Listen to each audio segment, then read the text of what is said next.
Hello, hello, hello.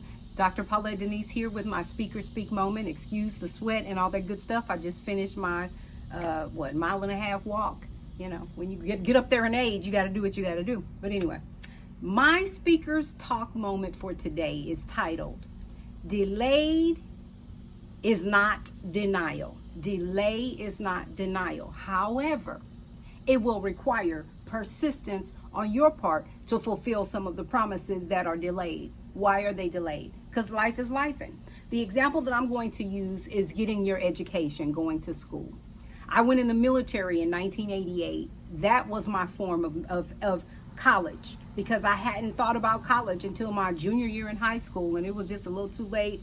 I opted to go into the Air Force, so I am a veteran of the United States Air Force, and that was viewed in lieu of college. But I said, I'm still going to go to college.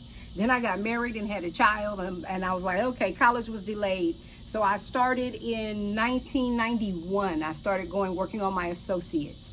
And then I had another child, and life was lifing, and I stopped going to school.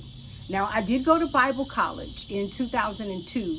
2002 through 2004, I went to Bible college, Rhema Bible College in Tulsa, Oklahoma, Kenneth Hagin Ministries. Delay is not denial. I was 36 years old when I finally went to start working on my bachelor's degree. So I got my bachelor's in my 30s. And then during COVID, delayed is not denial. Hear me. During COVID, I got my master's in Christian counseling. And that was, so then I kept going right into the doctorate program, and I got the double doctorate in Christian counseling as well. I'm telling you, delay is not denial. However, it will require persistence. You have to have a made up mind, and you may start and you may stop, but keep going, tortoise in the hare, like we talked about in procrastination.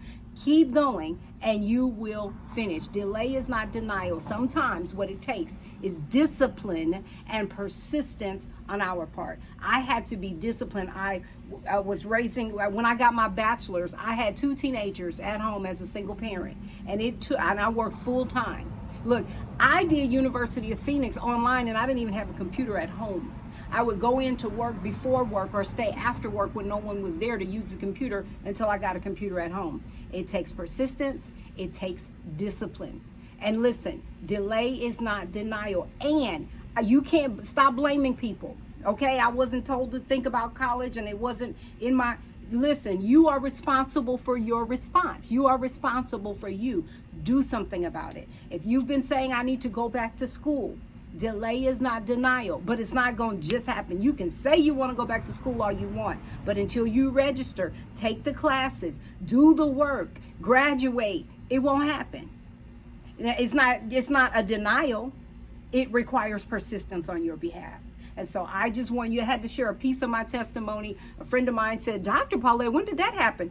That happened on the other side of COVID. I'm going to make moves and then announce what had happened was. It's Dr. Paulette now, with a doctorate in Christian counseling, with the evidence, a book to prove it, Dual Dichotomy, the dichotomy of identity and mental health issues, and the dichotomy of renewal of the mind and addictions. Listen, delay is not denial. It will require discipline. It will require persistence. It doesn't just happen overnight. Lastly, let me say this. The children of Israel in the Bible were given the promised land, and it was going to be flowing with milk and honey. But guess what? Somebody had to take care of the cattle to produce the milk, and then the milk had to be processed to be able to consume. And then honey, somebody had to be a beekeeper, take care of the bees and extract the honey out of the honeycomb. Hello. Delay is not denial. It will require discipline and persistence. Get about my Father's business. This has been Dr. Paulette Denise. See you in the next video.